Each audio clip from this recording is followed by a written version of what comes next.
Doctor Yunus ও তারেক রহমানের বৈঠক চলছে। এই বিষয়ে আমরা আরও তথ্য জানাবো। আমাদের সাথে কারওয়ান বাজার থেকে যুক্ত হবেন আমাদের সহকর্মী মোহন ইসলাম। মোহন, বৈঠক তো চলছে, বিএনপির কেন্দ্রীয় নেতারাও এই বৈঠকের ব্যাপারে বেশ আগ্রহী এবং আমরাও বিভিন্ন তথ্য জানছি। আপনার কাছে এই বৈঠকের কোনো তথ্য এসেছে কিনা এবং বৈঠকের অগ্রগতি এবং বৈঠকে আসলে কি কি বিষয় আজ তুলে ধরতে পারে জানাবেন আমাদের।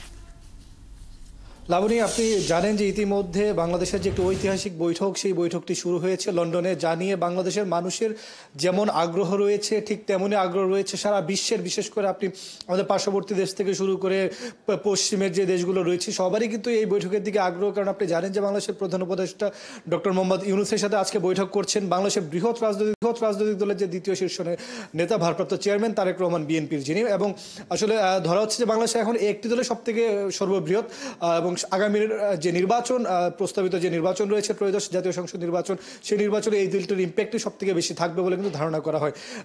লাবণী, যেমনটা আসলে আপনার সংবাদে যুক্ত হয়ে বলছিলেন, বিএনপির একজন নেত্রী তিনি বলছিলেন কিন্তু যে গেল 17 বছর যেরকম করে বিএনপির নেতারা বিভিন্নভাবে নির্যাতিত হয়েছে, তারেক রহমান নির্যাতিত হয়েছে, বেগম খালেদা জিয়া নির্যাতিত হয়েছে, ঠিক তেমনই কিন্তু ডক্টর মোহাম্মদ ইউনূসও কিন্তু আপনার নির্যাতিত হয়েছেন আওয়ামী লীগের কাছ থেকে। সেই জায়গায় তাদের একটি কমন জায়গায় রয়েছে, সেই জায়গা থেকে আসলে তারা বুঝবেন যে গণতন্ত্র কতটুকু গুরুত্বপূর্ণ। সেই গণতান্ত্রিক ধারা আসলে নির্বাচনের মাধ্যমে শুরু হয়, সেই বিষয়ে তো আলোচনা হবে। এবং যেহেতু বৈঠকটি আমরা জানতাম যে 2 ঘন্টার মতো হবে, সেই জায়গাতে বলতে গেলে যে 1 ঘন্টা ইতিমধ্যে অতিক্রম করেছে, লাস্ট 1 ঘন্টা হচ্ছে। এবং বৈঠকটি কিন্তু শুরুতে আপনার বাংলাদেশের যে গভর্নমেন্ট অর্থাৎ অন্তর্বর্তীকালীন সরকারের পক্ষ থেকে যুক্ত হয়েছিলেন প্রধান উপদেষ্টার সাথে জাতীয় নিরাপত্তা উপদেষ্টা ডক্টর খলিলুর রহমান এবং প্রেস সচিব শফিকুল আলম, এবং বিএনপির সাথে কিন্তু তারেক রহমানের সাথে কিন্তু যুক্ত ছিলেন বা যোগ দিয়েছিলেন বিএনপির স্থায়ী কমিটির সদস্য আমির খসরু মাহমুদ চৌধুরী এবং বিএনপির ভারপ্রাপ্ত চেয়ারম্যানের যিনি আন্তর্জাতিক বিষয়ক উপদেষ্টা হুমায়ুন কবির।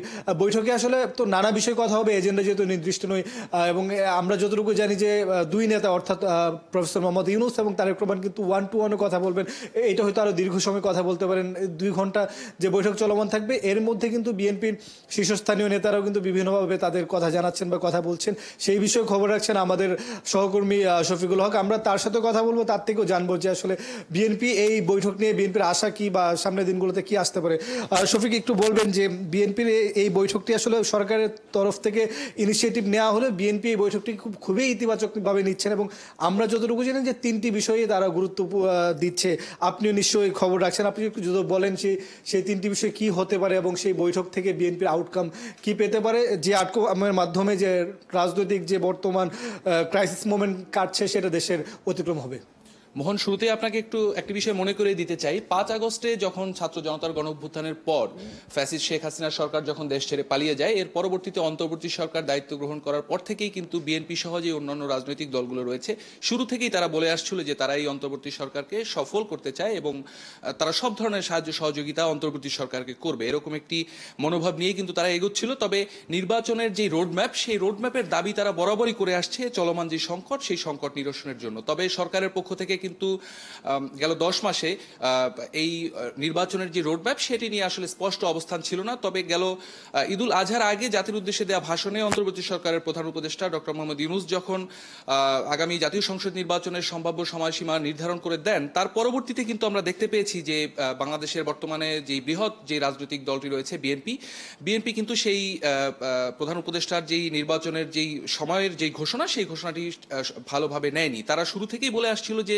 নির্বাচনের ডিসেম্বরে তারা নির্বাচন চান এবং ডিসেম্বরের পরে যদি হয় সেক্ষেত্রে নির্বাচনের যেই সময় আসলে উপযোগী না, নির্বাচনের জন্য উপযোগী না। কারণ হিসেবে তারা বরাবরই বলে আসছে যে জানুয়ারির পর থেকে আপনি জানেন যে সামনে বর্ষাকাল, পরবর্তীতে রোজা এবং এসএসসি পরীক্ষা রয়েছে শিক্ষার্থীদের, সবকিছু মিলিয়ে আসলে এপ্রিলে যে নির্বাচনের সময়সীমা ধরা হয়েছে সেটি তারা একমত হতে পারছে না। তবে জানি আপনার থেকে যে বিএনপি নেতারা আসলে এটা কি বলছেন যে বিএনপি একটু ডিসেম্বর থেকে আগাবে কিনা, সরকার একটু এপ্রিল থেকে একটু আগাবে কিনা, মানে এই যে একটা মাঝামাঝি জায়গায় আসার সম্ভাবনা কতটুকু বিএনপি নেতারা দেখছেন?